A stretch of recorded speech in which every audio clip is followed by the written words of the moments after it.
Hello and welcome to the Leighton Cassette Podcast. Just when you thought it was safe to listen to podcasts again, I bring you Jaws 2. Early into the blow-away success of Jaws, Universal knew they wanted a sequel. David Brown and Richard D. Zanuck returned to produce. However, Steven Spielberg declined to direct.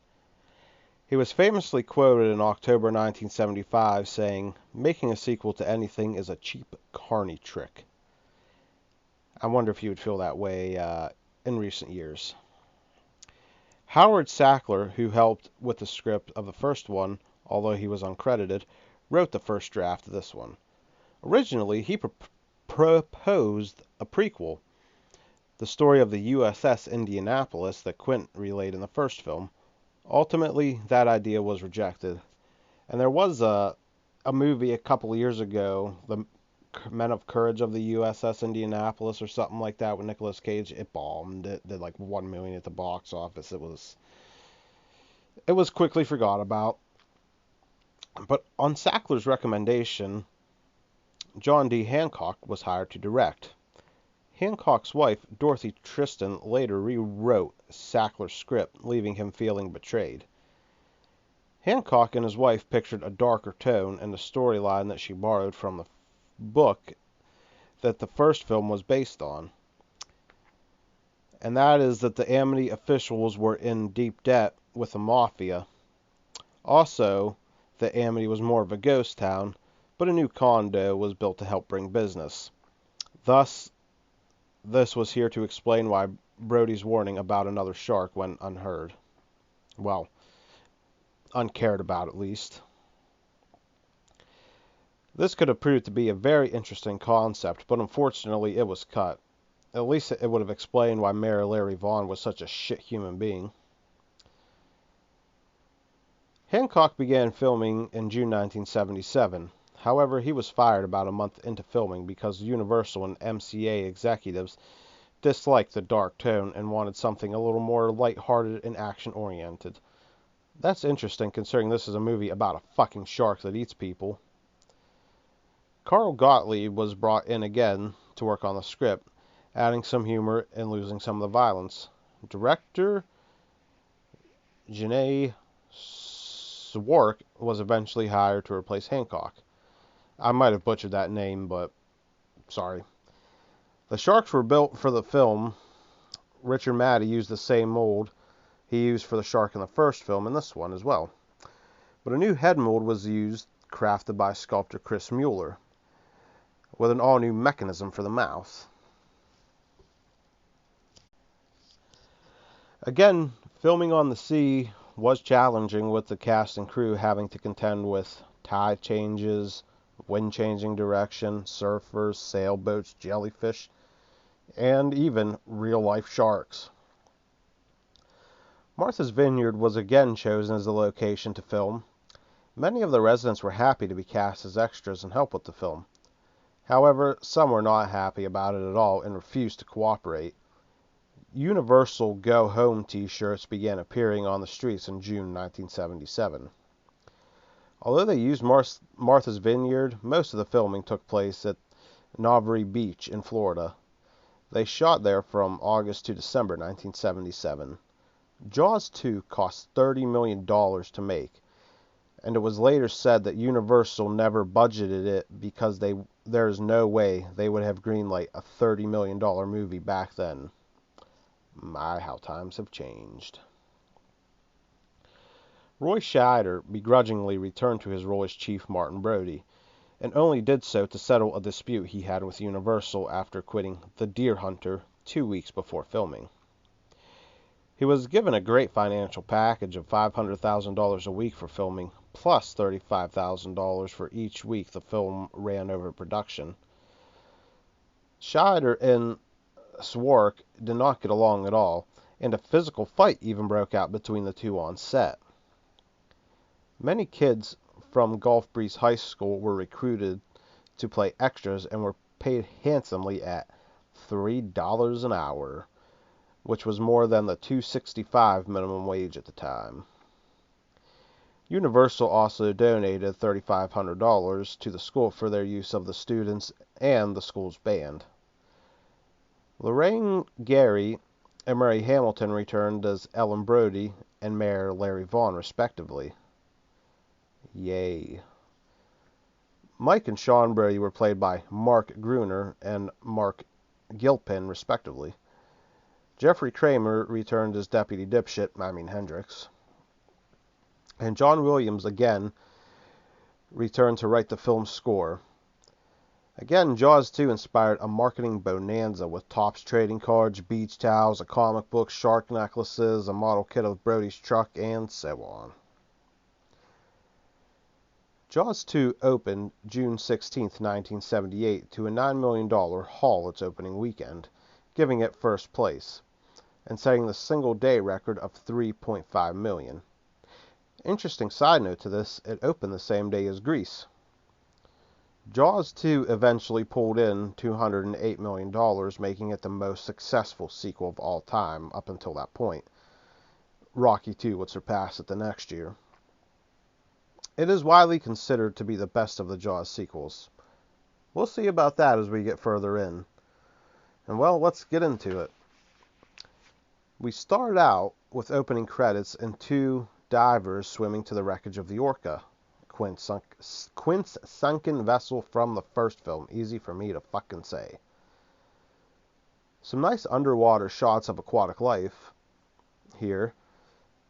The two divers explore the wreckage and take pictures as the music swells and a fucking shark from out of nowhere takes them out as their camera sinks to the bottom. Back in Amity, Brody crosses the island on a ferry. Sitting in the new police truck, no convertible this time, he speeds to a grand opening of a new hotel building. Mayor Asshole is here to serve as the master of ceremonies, I guess, and Miss Amity cuts the ribbon. We are introduced to the mayor's son, Larry Jr.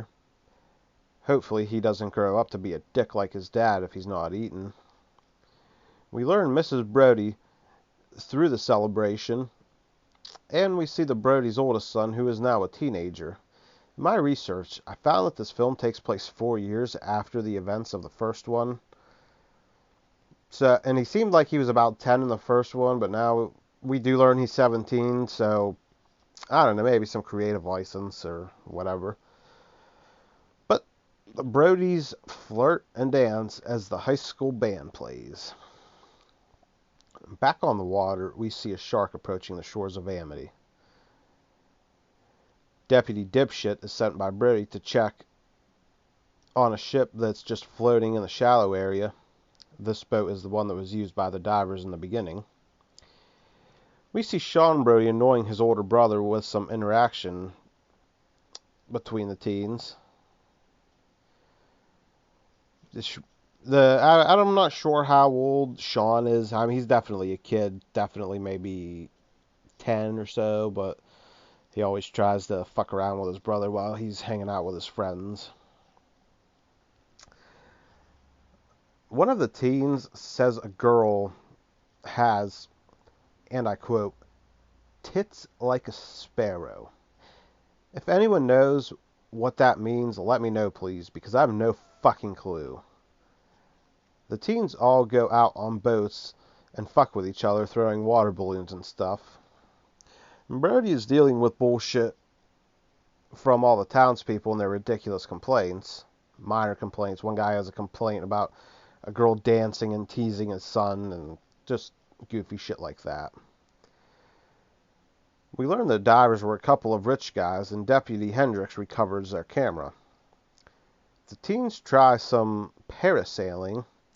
We hear the music and we see the shark, but Mike Brody is pulled from the water just before the shark would have attacked them. He is obviously unaware of the shark's presence. We see a lady water skiing and a couple of teens who appear that they are about to fuck. The girl teen and the older lady watch the girl water ski.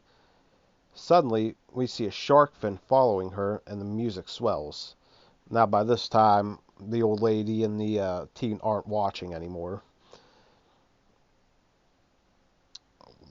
The shark grabs the ski, and she lets out a little yelp, like a little ooh, as she falls into the water. Her friend turns the boat around but only finds the skeet and no sign of Terry as she yells out for her. The fucking shark rams the boat. The lady then picks up a container of gas and very, very smartly dumps it on herself before shooting a flare gun at the shark, causing a fire on her boat, burning the shit out of the shark's face and eventually causing her boat to blow up. Deputy Dumbfuck looks for their bodies as Brody interviews the witnesses. The deputy and his helper get snagged on something while dragging the bottom of the ocean, but it turns out to be a power line. Mrs. Brody gives Martin shit about smoking too much the next morning while they are all sitting at the breakfast table. Martin is unhappy Mike doesn't have a job as he is 17 and he's only interested in sailing. And this is where we find out that Mike is 17. A couple of Mike's friends come across a beached killer whale with some big-ass bites taken out of it.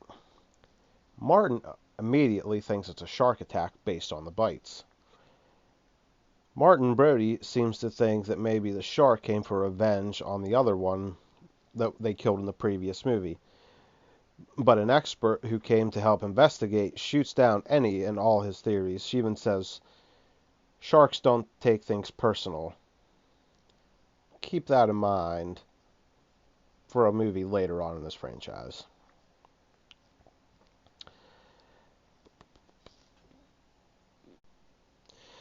Martin then goes to see the mayor to tell him about the possible shark, but we know how this ends. Him blowing off Martin. Since it's been 4 years since the events of the first movie, an election would have had to have taken place, and I guess Brody never made public what a shitbag this guy was, or he would have never won re-election. I thought that, and then I thought, well, all these townspeople are pissed in the first one when Brody talks about closing the businesses down, so maybe he would have. Who the fuck knows? I just know I don't want to go vacationing in Amity. If it were a real place, that's one thing this movie really fucking drove home for me. Brody drives his police truck on the beach like a boss when he sees a piece of debris crashing up against the shore.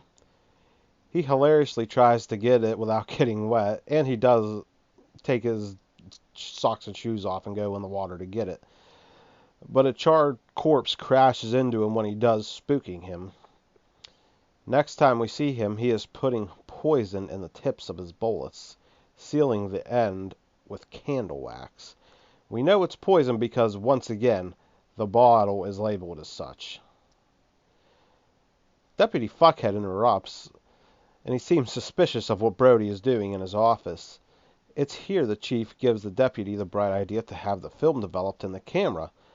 Why it took so long for them to come to this idea is anyone's guess, as there could obviously be evidence on the camera.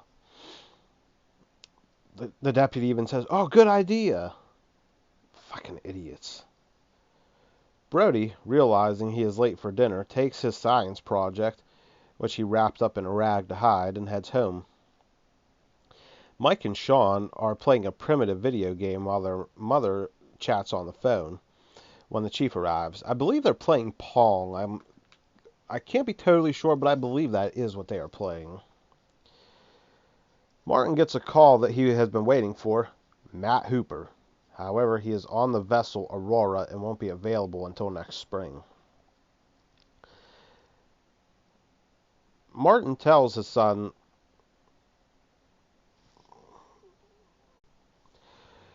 Mike he got him a job and he wants his boat out of the water the next day. We get some scenes of 1970s beach life. Chief Brody is in a tower watching for sharks, while his wife and the mayor show potential clients of the new condo building around the beach area, and Mike paints a concession building. Mayor Vaughn is pissed that the chief is in the shark tower, and Mike pines to be out on the water with his friends. I spotted a good sign here. Bicycles for rent, $6 a day or $1 an hour. Just a funny little thing.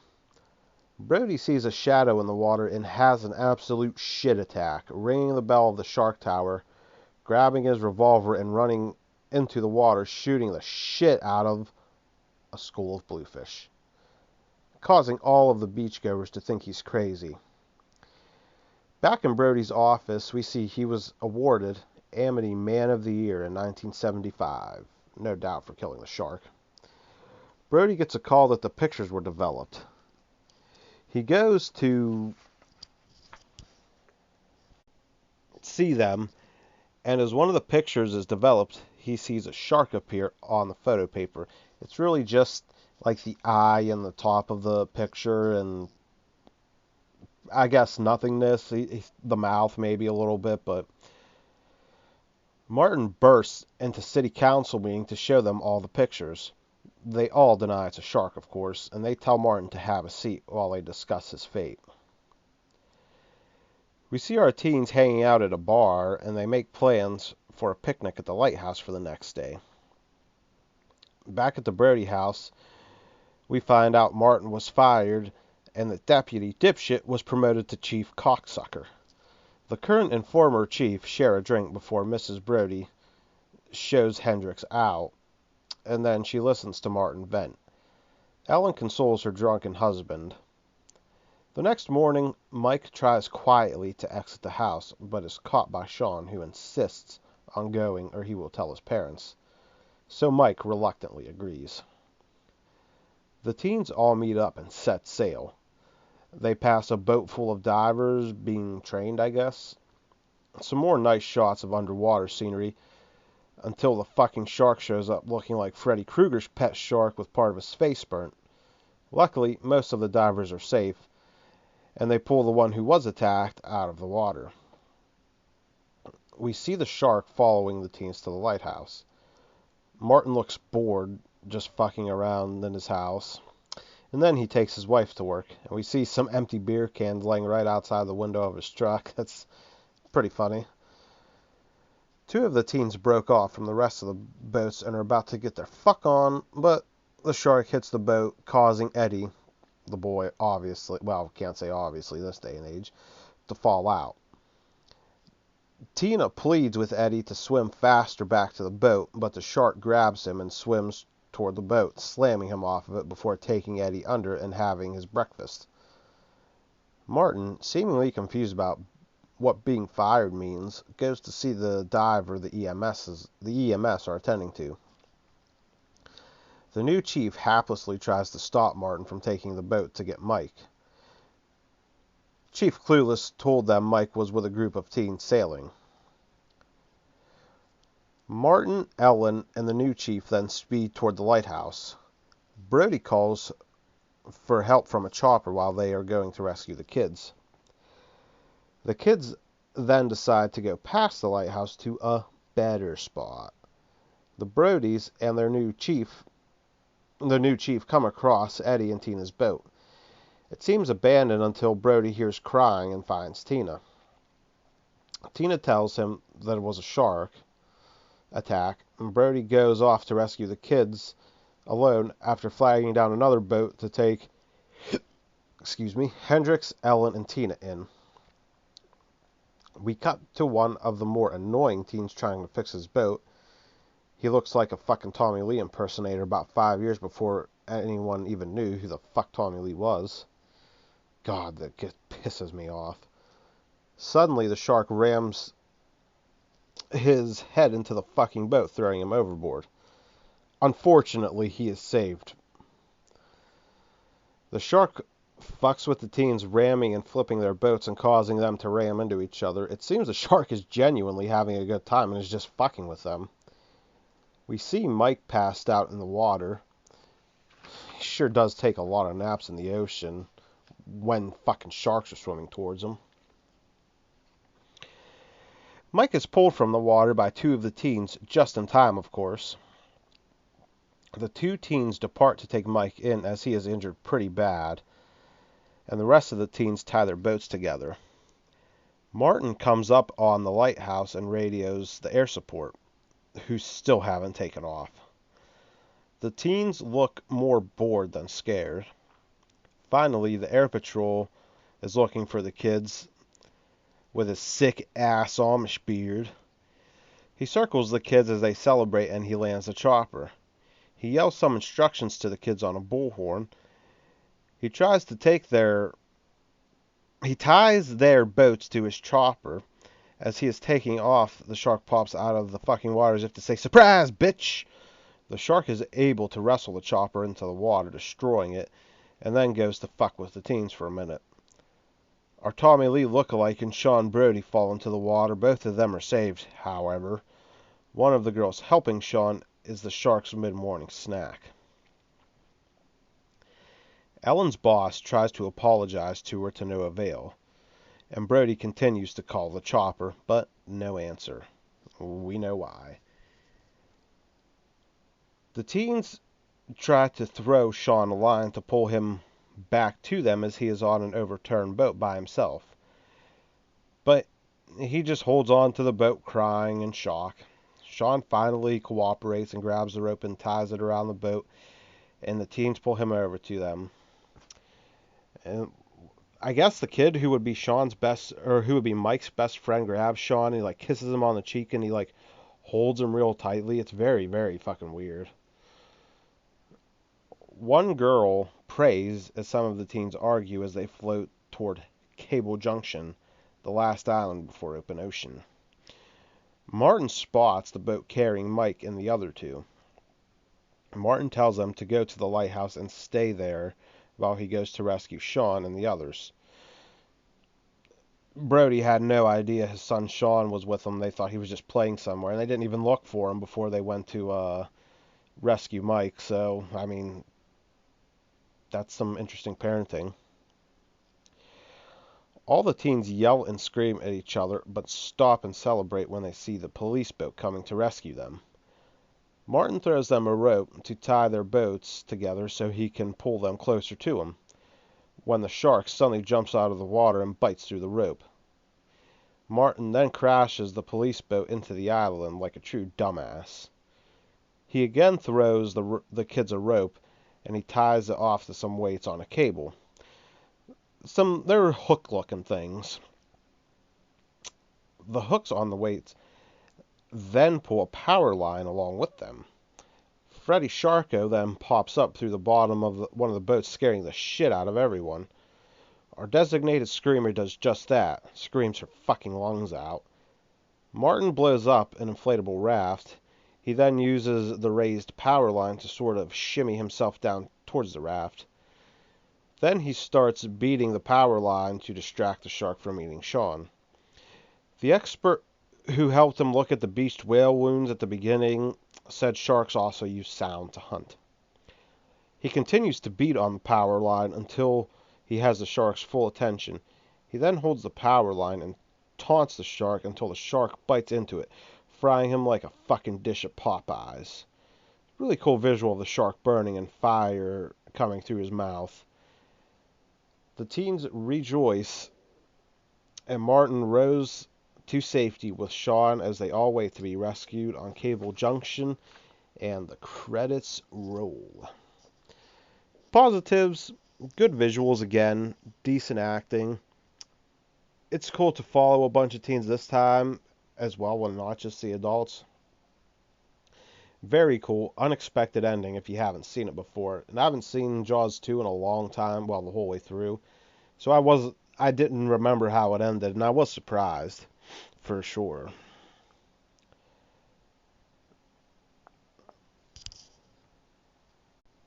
I didn't even pick it up whenever they foreshadowed it earlier in the movie, whenever Deputy Dumbfuck and his helper pull it out of the water.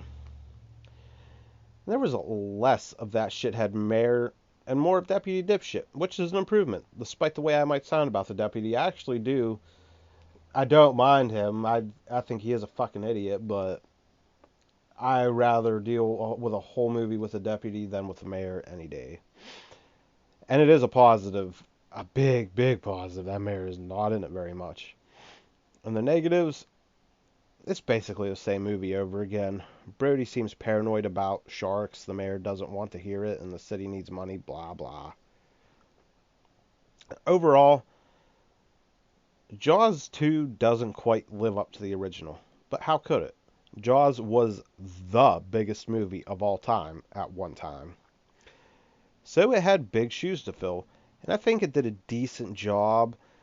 The movie was fine. It gave us more story with the kids, Mike at least, and told a decent little story. It does seem like the shark is just fucking with the kids at some points, which is kind of fun, especially for a sequel. A sequel that is considered to be the best of all the Jaws sequels. I give this movie, I forgot to give Jaws, obviously, Jaws, the original, a thumbs up for last week. I forgot to give my rating at the end. And Jaws 2 is more of a thumbs in the middle for me. There is some fun elements, but it's kind of boring and lags. But it is considered to be the best of all the Jaws sequels. Or is it? Tune in to the Leighton Cassette podcast when I tackle Jaws 3D next week. And don't forget to like on Facebook and follow on Twitter. Thank you for joining me on Jaws 2, and I'll see you next week.